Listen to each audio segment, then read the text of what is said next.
Well, Brad Marchand certainly doing what he does best. That's scoring in the playoffs on the road. You can see tied with David Krejci for the most in B's history.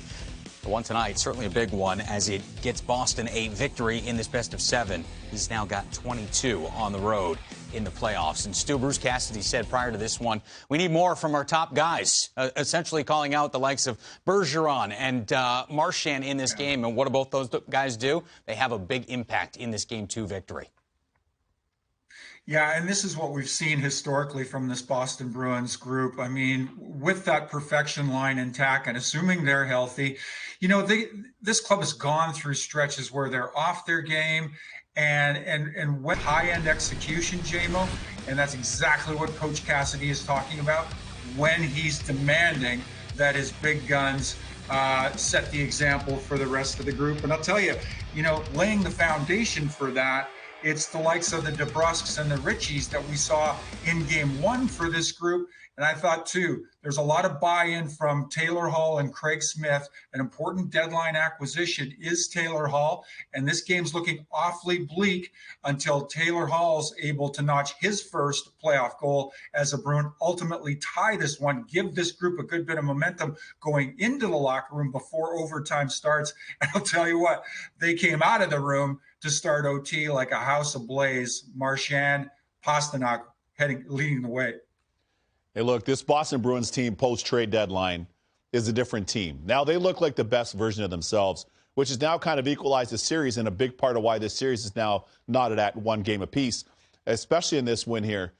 Not lost in the story is the fact that some of the depth players that you just mentioned are playing exceptionally well. Curtis Lazar was great in the faceoff circle. He was an acquisition at that deadline as well. How about Mike Riley on the back end playing north of 20 minutes, 22 minutes, playing big minutes for them, providing some skill, and also providing a little sandpaper as we saw in that exchange. But here's one thing, too, that somebody that doesn't get enough love that I've been pumping on our air since World Juniors, Charlie McAvoy. Chucky Bright Lights, give this guy his due.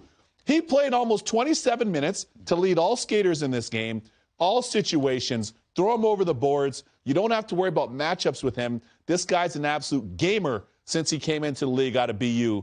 I think that he doesn't get enough love and enough respect around the league.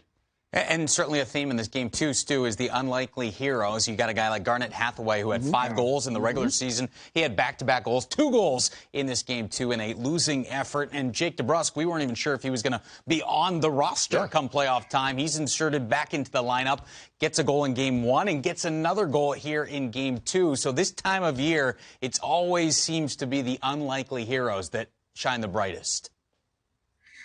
JMO, I'm glad you brought it around to Jake DeBrusk. It really is important. I mean, this guy has historically, since his stepping on NHL ice for the first time, he has been an important contributor for these Bruins.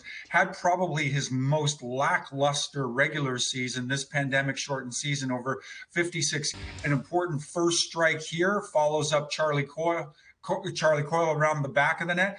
But the point I want to make in all that, JMO, it really ignites and kind of reinstills that swagger to a roster like the Boston Bruins. When you've got guys you've looked to in the past, now getting back to true form and contributing again, it kind of gives you that everybody's looking to kind of form that team of destiny narrative theme within the room. And I'll tell you, it's a contribution, a performance like DeBrusk that really will contribute to a narrative like that for the Bees.